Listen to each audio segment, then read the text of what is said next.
Sejam bem-vindos a mais um episódio do Precatalk.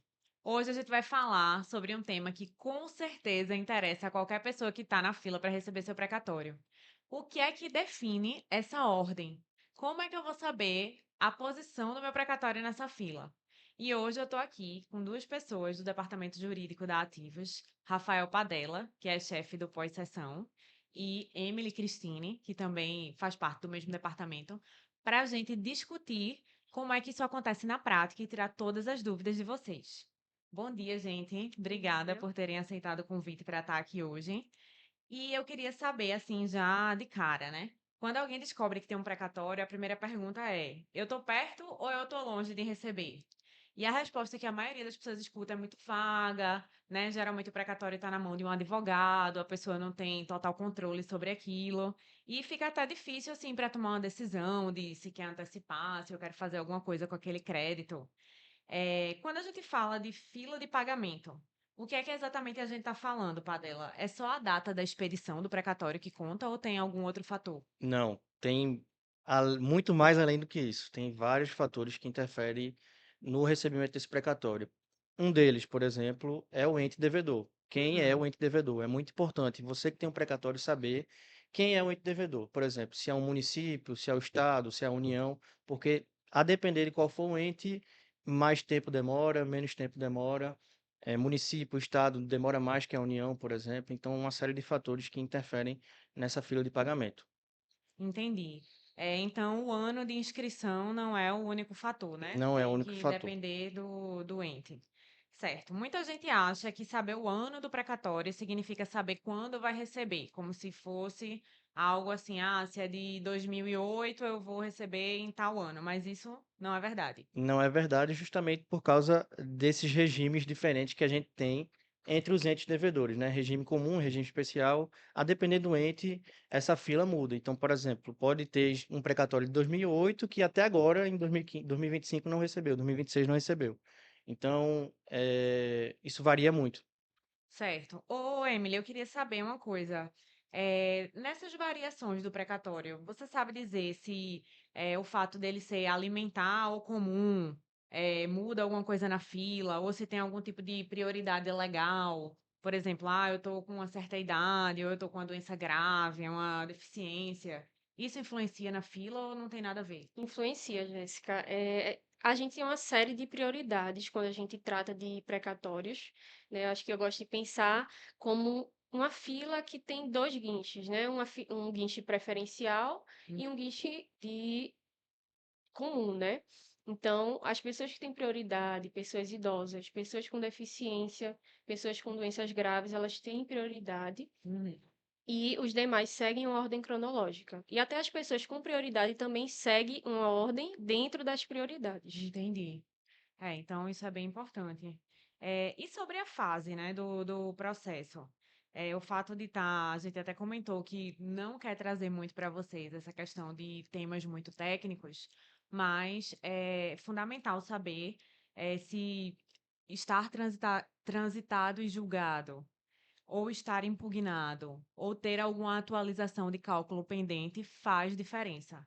Você poderia tentar deixar isso mais flexível para Isso nossa audiência? faz total diferença. Quando o precatório está expedido, autuado, já está na fila para pagamento, a gente precisa acompanhar essa fase processual até o recebimento desse valor. Uhum, Porque nesse caminho pode acontecer diversas coisas: habilitação de sucessores, cessões de crédito, penhoras, que a gente uhum. precisa avaliar realmente se essa penhora vai interferir no pagamento do precatório, uma série de fatores. E o principal também mesmo que o precatório esteja escrito na mesma lei orçamentária, ele pode ser pago em dois momentos diferentes. Por quê? Depende muito do tribunal que está esse precatório, Uhum. se é TRF1, TRF2, TRF3, enfim.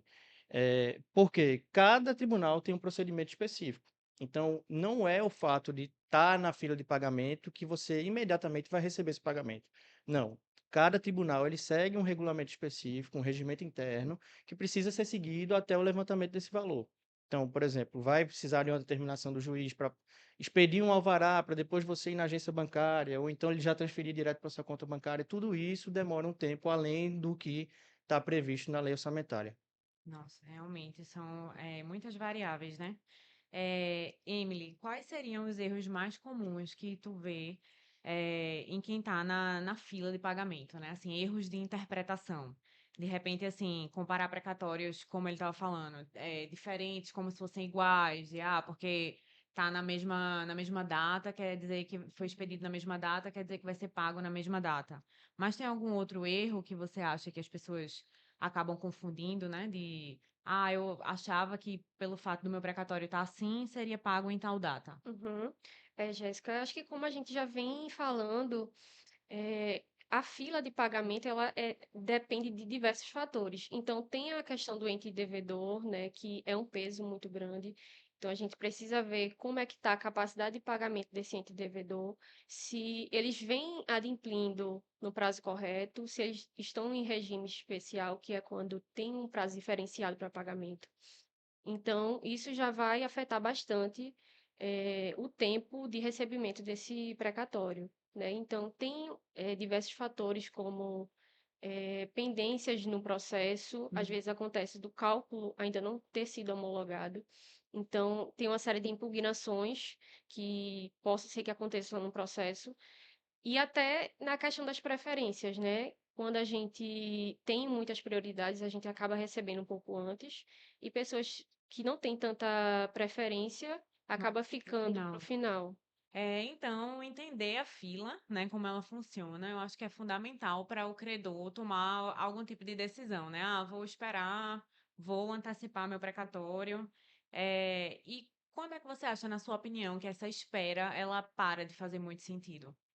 Veja, quando a gente fala de antecipação de precatório, levando tudo isso que a gente conversou aqui, o credor ele precisa estar ciente de todas as informações, o valor líquido, a previsão que esse pagamento ele vai ocorrer agora com a nova emenda constitucional, que diluiu muito esses prazos dos entes devedores. Então, quando a gente fala de antecipação, até as propostas de mercado, o mercado ele gira em torno de todas essas pendências, de todas essas nuances que tem na fila de pagamento, justamente para precificar esse precatório, Uhum, tá? O risco de recebimento desse valor. Então, tudo isso tem que levar em consideração. Lembrando que precatório, ele é um direito certo e exigível, mas ele não é líquido. Então, é só um crédito reconhecido judicialmente que você vai receber daqui a tantos anos, a depender da lei orçamentária, da fila de pagamento que ele tem ali. Então, se você uhum. está precisando, enfim, receber esse dinheiro agora, ou ter uma liquidez para fazer um investimento, ou para pagar uma dívida, alguma coisa nesse sentido, realmente, levando em consideração todos esses pontos que a gente falou, e esse cenário financeiro desse credor, a antecipação é um caminho a ser seguido. Bom, aqui na Ativos vocês oferecem essa informação, né, para o credor, tipo uma previsibilidade de pagamento e também se diante dessa informação é mais vantagem antecipar ou esperar, não é isso? Sim, Jéssica, aqui na Ativos a gente se preocupa muito em ser bastante transparente em todo o processo, né? É feita uma análise do processo do crédito, então a gente tem uma previsão de quando vai receber, de Uhum, acordo com as particularidades de cada processo, e também a expectativa de valores, né? Quanto esse, esse precatório pode valorizar com o tempo, e a gente deixa como uma decisão uma do escolha credor. pessoal do credor, se Uhum, vale a pena antecipar, se vale a pena aguardar, né? A uhum. gente tenta manter a transparência em todos os processos. Eu acredito que só dele estar ciente dessa informação já é uma grande coisa, né? Porque eu conheço pessoalmente várias pessoas que dizem: eu tenho um precatório, mas eu não sei como anda, eu não sei quando vou receber. Então, assim, só o fato de você ter essa informação, inclusive se você, né, que está assistindo a gente, tá nessa situação de, sei que tem um precatório, mas não tenho a mínima ideia de onde tá, qual a fila, talvez você não saiba nem qual é o ente devedor. Você pode entrar em contato com a gente que a gente vai te ajudar a descobrir esse status, né? E de repente fazer uma proposta para você que pode antecipar esse crédito. E é importante, Jéssica, só esclarecer para o pessoal que essas informações que a gente está falando aqui, às vezes não é encontrada facilmente nos sites dos tribunais. Uhum, Então, justamente, o credor vai precisar entrar em contato com a gente para saber todas as informações, valor líquido, quanto é que está valendo seu precatório hoje, qual é a posição da fila que ele se encontra. Então, essas informações não são fáceis e ativos a gente consegue entregar tudo isso de forma transparente ao credor. Excelente. E é gratuito, né, a análise do precatório. Sim. Importante Exatamente. falar isso, que a gente não vai cobrar nada por esse serviço. Então, gente, obrigada pela participação de vocês. Queria encerrar esse episódio dizendo que a fila de pagamento ela não precisa ser um mistério, né? Existem mecanismos para a gente descobrir essa previsibilidade e eles estão ao seu alcance. Quem entende o próprio cenário é capaz de tomar as melhores decisões. Então, se você tem dúvidas sobre seu precatório, quer receber uma proposta, entre em contato com a gente pelos nossos canais, que a gente vai te atender e vai te orientar de forma transparente. Até o próximo episódio.